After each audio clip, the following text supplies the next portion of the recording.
Hey guys, DVSGames here, welcome back to another video. So I decided that I was actually going to go ahead and get started on showing you guys teams for ToA Hell. We're going to start off today with floor 1. In this particular rotation, we've got Seara as our boss. So let's go ahead and get our team set up.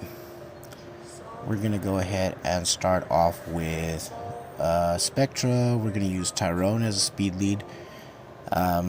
This should be a team that mostly everybody has access to. They're 4 stars, feasible 5 stars, 2-way monsters, and whatnot.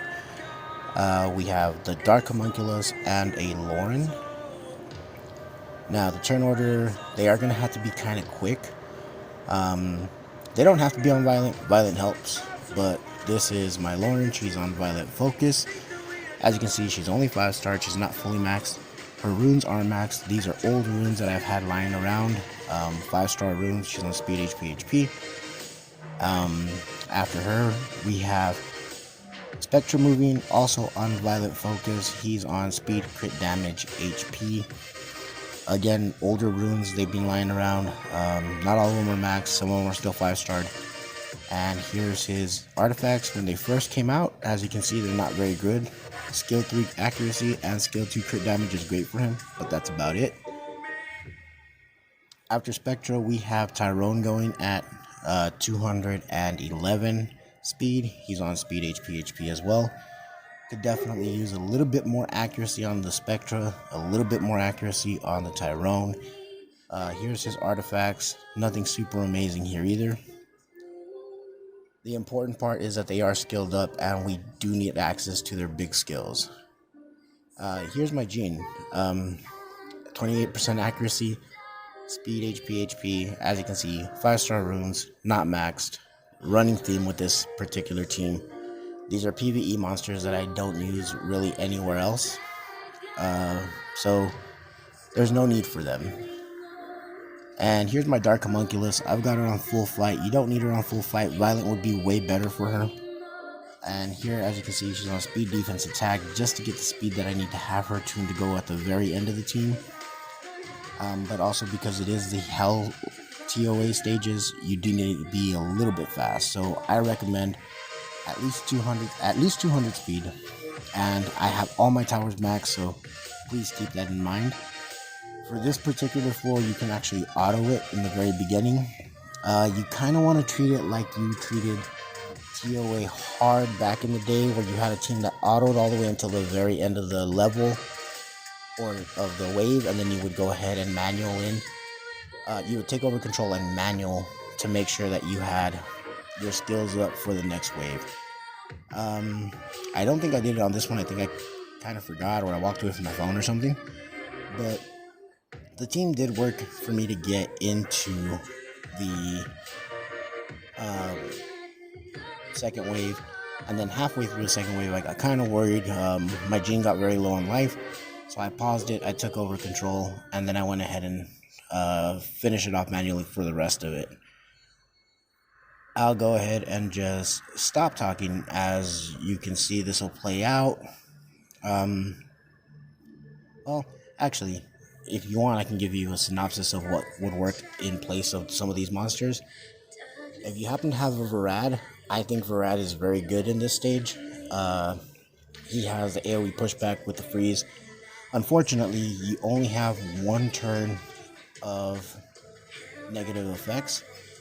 So Varad can actually up his freeze if he lands his skill 2 on top of a frozen opponent. And it does work. So he could be something that you add in here. As far as the Dark Homunculus goes, if you have the Light Rune Blacksmith, that might work. She does reduce cooldowns on your team, but she doesn't increase cooldowns on their team. And for this particular stage, it's very helpful. As far as Spectra goes, you can replace Spectra with another monster that's going to deal damage based on enemy max HP.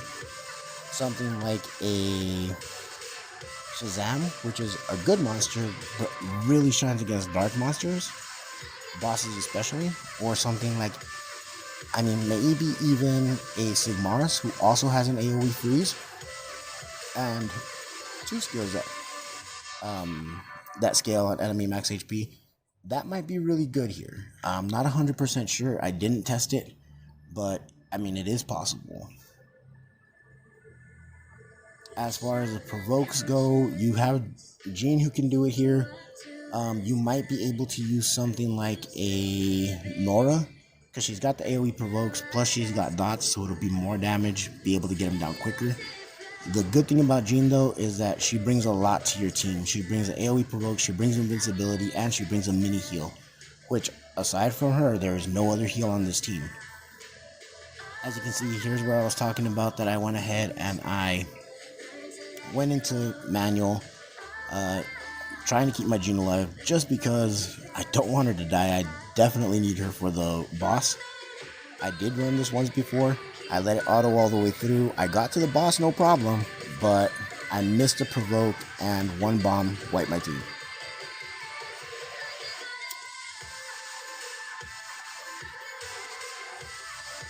So here it's just a matter of controlling your enemy's attack bars, keeping them under provoke or keeping them stunned, and dealing damage as you can.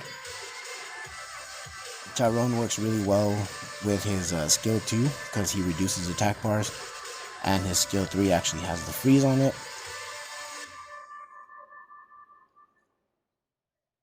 I'm thinking if maybe you use something like the dark one. What was his name? I think it's Achubel. He was a Hall of Heroes. It was a while ago, but if you have him, you might be able to use him as well. Of course, he only has one AoE, so again, not as useful. Maybe something like a Changpong could work. He reduces cooldown or reduces cool times, as well as resets attack bar, so that might be very good. Also does defense breaks and glancings. If you have him on despair, can stun as well.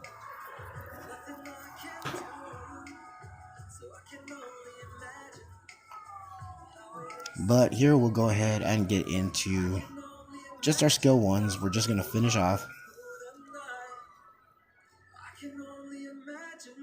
And here we're going to start off by reducing attack bar. We're going to try to reduce speed. We're going to reduce attack bars again. Get everybody under provoke. We missed the Liebly on the right.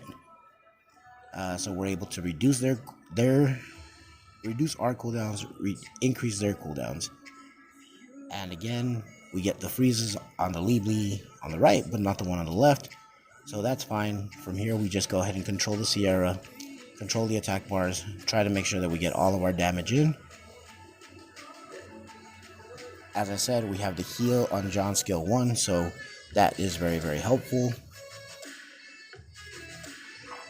You see the JoJo on the ends, they come out of their stuns, so gotta kind of worry about them for a second. Get them under provokes. Again, not worried anymore. Keep the defense break on. Keep the freeze up. Reduce attack bars.